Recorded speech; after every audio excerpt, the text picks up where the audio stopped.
కొత్తగా ఏమీ జరగలేదు, అనుకున్నదే అయింది. కంగారుల చేతిలో భంగపాటు తప్పలేదు. మొదటి టెస్ట్ గెలుపు సంబరాలు మూసేలుపై రెండో టెస్టులో ఘోర పరాభవం పాలైంది టీమిండియా. ఈ ఓటమిని ఆటగాళ్లే కాదు, అటు అభిమానులు కూడా తట్టుకోలేకపోతున్నారు. భారీ విజయం సాధించి సిరీస్ లో ముందుకు వెళ్తారని అనుకుంటే 10 వికెట్ల భారీ తేడాతో ఓడిపోవడాన్ని ఫ్యాన్స్ అయితే జీర్ణించుకోలేకపోతున్నారు. బౌలింగ్ దగ్గర నుంచి బ్యాటింగ్, ఫీల్డింగ్ వరకు అన్నింట మెన్ ఇన్ బ్లూ దారుణంగా ఫెయిల్ అయ్యారు. ఈ నేపథ్యంలోనే అసలు పింక్ బాల్ టెస్ట్ లో భారత్ ఓటమికి 5 ప్రధాన కారణాలు ఉన్నాయి. అవేంటో ఇప్పుడు మనం తెలుసుకునే ముందు ఫ్రెండ్స్, మన ఛానల్ మీరు ఇంతవరకు సబ్స్క్రైబ్ చేసుకోకపోతే ప్లీజ్ సబ్స్క్రైబ్ చేసి వీడియోని లైక్ చేయండి ఫ్రెండ్స్. కుదిరితే ఒక చిన్న కామెంట్ కూడా పెట్టండి. మొదటగా నిలకడలేని బ్యాటింగ్. రెండో టెస్ట్ లో టీమిండియా ఓటమికి ప్రధాన కారణంగా బ్యాటింగ్ ఫెయిల్యూర్ అని చెప్పాలి. తొలి ఇన్నింగ్స్ లో టాప్ బ్యాటర్లంతా విఫలమయ్యారు. Opener Yashasvi Jaiswal golden duck out అయ్యాడు. గంప డాష్ లో పెట్టుకున్న విరాట్ కోహ్లీ 7 పరుగులకే ఫెవిలియన్ చేరాడు. కెప్టెన్ రోహిత్ శర్మ 3 పరుగులు చేసి క్రీజ్ ను వీడాడు.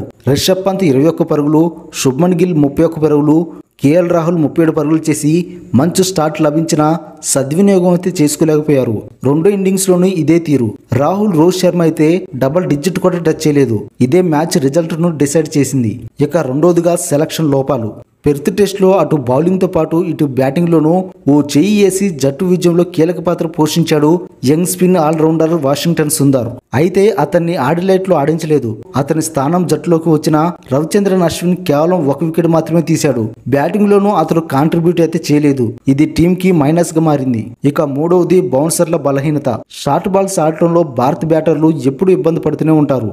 అయితే పెర్త్ టెస్ట్ లో ఈ విషయంలో సక్సెస్ అయ్యారు. కానీ ఆడిలైట్ లో పింక్ బాల్ అనూహ్యంగా బౌన్స్ అవడంతో ఏం చేయాలో వారికైతే తెలియలేదు. దీంతో Mitchell Starc, Pat Cummins short ball వ్యూహంతో భారత బ్యాటర్లను తీవ్రంగా ఇబ్బంది పెట్టారు. రిషబ్ పంత్ తో పాటు విరాట్ కోహ్లీ, కేఎల్ రాహుల్ ఈ బంతుల్ని ఎదుర్కోవడంలో స్ట్రగుల్ అయ్యారు. ఇక నాలుగవదిగా ఆసీస్ డామినేషన్. ఈ మ్యాచ్ లో ఆస్ట్రేలియా బౌలింగ్ డామినేషన్ నడిచింది. హోమ్ కండిషన్స్, అలవాటు పడిన వాతావరణం, ఆడిలైట్ పిచ్ పై అవగాహన, పింక్ బాల్ తో ఆడిన అనుభవాన్ని ఆ జట్టు పూర్తిగా సద్వినియోగం చేసుకుంది.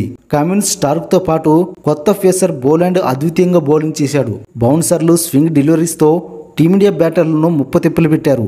2 ఇన్నింగ్స్ లోనూ సూపర్ బౌలింగ్ తో భారత్ను కోలుకోకుండా చేశారు. మ్యాచ్ లో రిజల్ట్ ను శాసించారు. కంగారులతో పోలిస్తే భారత బౌలింగ్ అటాక్ చాలా బలహీనంగా కనిపించింది.